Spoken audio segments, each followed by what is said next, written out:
Although most healthcare providers are embracing digital technologies in the management of patients, some facilities still use paper-based system that is gradually becoming out-fashioned. Electronic health records management is taking shape, and according to the Chairperson Board of Directors, Mulago National Referral Hospital, Dr. Edward Kanyesigye, all healthcare providers need to adopt such technologies.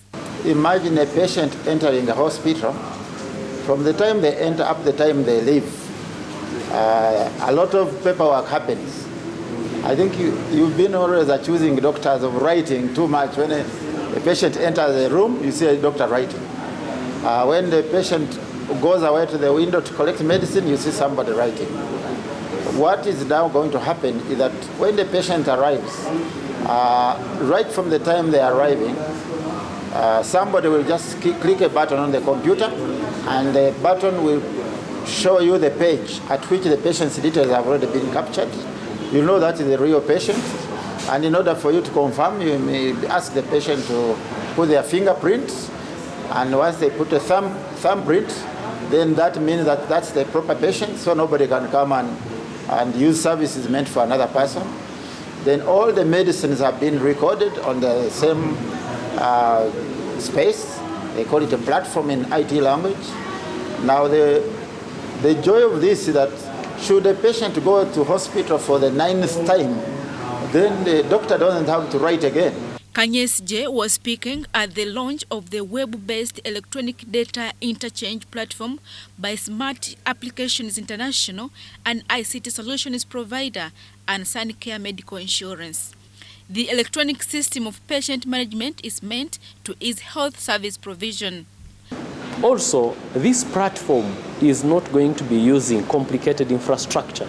It is going to be using connections which rely on mobile phones. And I'm very sure that in all these areas, members who are there have mobile phones. We are able to link with the mobile network in the location, and we are able to receive this information. On the other hand, it is an advantage because while it would be so tedious for someone to move a physical claim from Kabong, to move a physical claim from Kanungu, from Kabale, from Chisoro to Kampala, for Sanlam to go ahead and complete the process, as we speak. From 3 to 1. Okay. 3, 2, 1.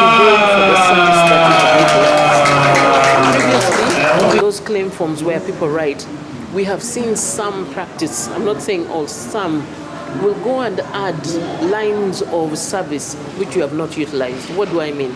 You've had a consultation with a doctor, and maybe you didn't go for lab, but they gave you medication. But you'll find in the back end, they go back to those claim forms because it's writing. They go and add that you maybe had a typhoid test, and then you had another malaria test and a complete blood count, and then they total up the bill, and yet they did not do it. Which means that it's depleting the money that you have on your card as a member. So when you need it in an emergency situation, you'll be told that you have depleted your funds for that particular benefit. But with this electronic card, we are saying whatever is captured at the point there, and once the bill is closed with a fingerprint, nobody can come back and open that card unless you come back and use your fingerprint. It is hoped that the adoption of electronic health information management system will positively impact the healthcare landscape through improved service delivery.